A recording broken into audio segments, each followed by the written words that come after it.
We had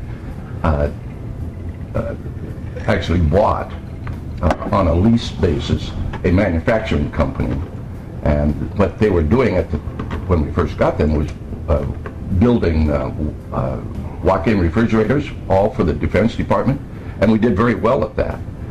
Well, a bid came out to build hospital beds, and we thought that we could make a lot of money doing that. Well, we lost a lot of money. In fact, at one point in time, I remember we said that one of our planning meetings we had, that we will never have more than 2 new products in the plant at any one time. Right. And by 1974, we had 11 new products at one time. And because of the hospital beds not making any profit on those, or actually losing quite a bit of money, it just spiraled. And so in February, March of 1974, the bank called us and essentially said, your loan is no longer bankable. Yeah. And from that point on, that's when we had 30 days within which to go through bankruptcy, and then also to set up a new company. And we had a contest for a new name for a new company, and that's how Parametrix, the name Parametrix, came about. And I remember one of the names that we had was George's Used Engineering Works. And that person got a prize too. But we went through that bankruptcy and came out as Parametrix by taking Seattle Marine Laboratories and Delta Engineering and combining those. About 60 people, right? 51 people came across from there. The whole big mess collapsed, and 51 people came into the Parametrix. But we kept most of the clients we had. We kept them all. Yeah, I don't think we lost. I don't think we lost a single client. Yeah. Yeah. And that, as I remember, there was 160 some clients we had at the time. And we just talked to all of them and said, this is what's happening. I said, fine.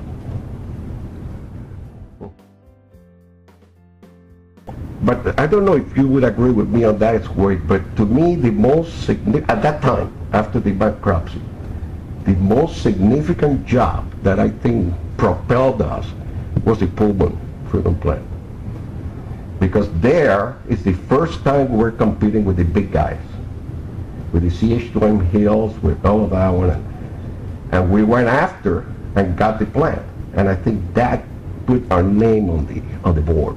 That's at least the way I feel. Yeah, that was a great start for us. And I remember some of the quality engineering that I did on that project. It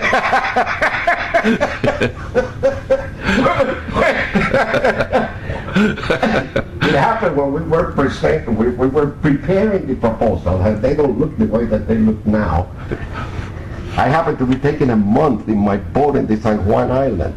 So Waite and I would communicate by phone and prepare the boards and stuff like that, and then, and you know, finally I would fly to Tacoma and they'd pick me up and we rehearsed, and it wasn't the best, but I think we were so sincere, and they realized that we wanted that job so badly, and we had pretty good ideas for the plan, what to do, and we won it.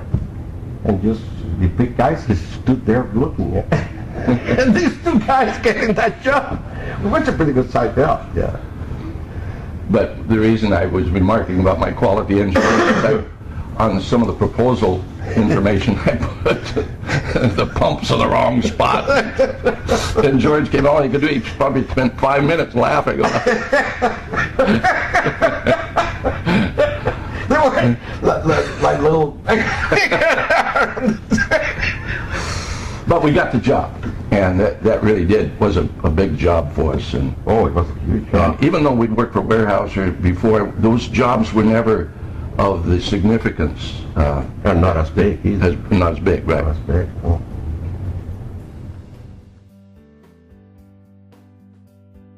If you ever go to Sumner, there's a big building called the Cannery, okay?